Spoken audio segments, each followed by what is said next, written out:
नमस्कार, स्वागत सभी का एक बार फिर से mind spark motivational YouTube channel पर।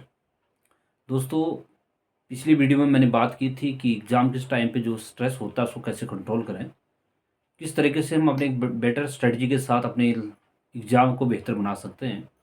तो इसी कड़ी में आज हम बात करेंगे एक बेटर टाइम मैनेजमेंट कैसे हो, जिससे हमारा एग्ज़ाम आसानी से क्रैक हो सके और अच्छे से हम अच्छे मार्क्स के साथ अपनी सफलता को बरकरार रख सकें।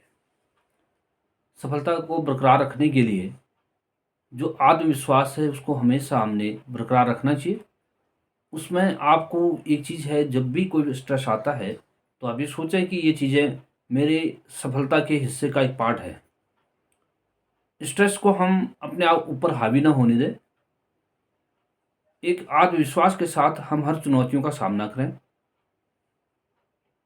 जब भी सफलता के मार्ग में चुनौतियाँ आती हैं तो उसी सफलता का ही हिस्सा होती है। लेकिन एक बेहतरीन समय प्रबंधन यानी टाइम मैनेजमेंट हो तो ऐसी बाधाएँ आसानी से पार हो जाती हैं। समय प्रबंधन के लिए सबसे पहले आप अपने टारगेट को प्राप्त करने के लिए जो बाधाएँ आ रही हैं, उसको कैसे टैकल करें, उसके लिए कुछ चीज़ें ध्यान में रखें। समय प्रबंधन एक बड़ा इसका एक फैक्टर है, क्योंकि इस टाइम पर, खासकर एग्ज़ाम टाइम पर, टाइम मैनेजमेंट का वो इफ़ेक्ट पड़ता है कि हम अपनी सफलता को प्राप्त करने के लिए अगर हम सुनियोजित तरीके से एक व्यवस्थित तरीके से अपना शेड्यूल ना बनाएँ तो फिर बड़ा दिक्कत हो जाता है। आप सबसे पहले समय सारणी के अनुसार अपनी पढ़ाई को बरकरार रखें। सुबह स्पेशली एग्ज़ाम टाइम पर आप लोगों को 5 बजे के आस-पास तो उठ ही जाना चाहिए, जिससे आपको अपनी पढ़ाई जो आपने साल भर की है उसको रिवाइज़ करने में बहुत मदद मिलेगी। 5 बजे से लेकर के आप 7 बजे या 8 बजे तक एक ऐसा टाइम बनाएँ जिसमें आपका माइंड जो होता है बहुत शांत तो होता है, शांत के साथ-साथ सीखने की जो ललक है, या कह सकते हैं उसको कैपेसिटी होती है माइंड की, बहुत बेहतरीन रहती है सुबह के टाइम पर। तो 2-3 घंटे का एक शेड्यूल बनाएँ, सुबह 5 से लेकर के 8 बजे तक का। इस बीच में आप 10-10, 20-20 मिनट का भी रेस्ट ले सकते हैं। उसके बाद अपनी जो स्टडी है, उसको टाइम टू टाइम रिवाइज़ करते रहें। रिवाइज़ करने से आपकी कई चीज़ें क्लियर होंगी उसमें। उसके बाद जब आप सुबह नाश्ता करते हैं, नाश्ता करने के बाद कुछ समय आप रेस्ट ले लें।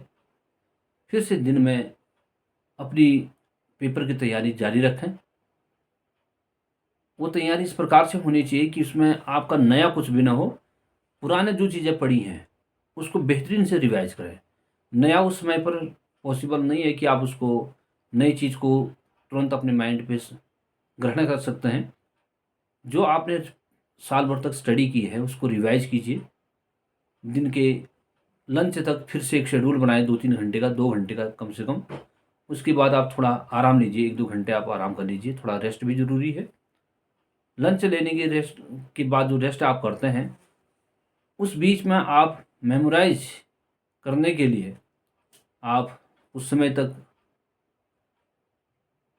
अपनी जो रेस्ट है उसको और बढ़ा लें, और शाम की फिर से एक 4 बजे के आसपास से फिर से 6 बजे तक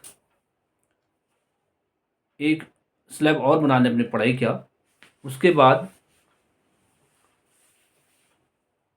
जब शाम को का टाइम 6 बजे के बाद है, थोड़ा उसमें घूमने का समय बना लें। 20 या 25 मिनट आप टहल लें, या आधा घंटा तक। उसके बाद शाम को फिर से अपनी पढ़ाई में जुट जाएँ। ये रूटीन आप अपना डेली बनाएँ एग्ज़ाम तक स्पेशली। और फिर उसके बाद जब आप रात का डिनर करते हैं, डिनर के बाद भी 1-2 घंटा और समय निकालें, और ये समय आपका लगभग 11 बजे तक जाना चाहिए। और शरीर को स्वस्थ रखने के लिए नींद भी बहुत ज़रूरी होती है। भरपूर नींद लें, और 12 बजे से 11 बजे से लेकर के 5 बजे का जो आपका 6 घंटे का टाइम मिलता है, उससे बॉडी को काफ़ी रिलैक्स मिल जाता है। रिलैक्स मिलने के बाद आपकी जो पढ़ाई है वो बेहतरीन भी रहेगी और रिवाइज़ भी हो जाएगा।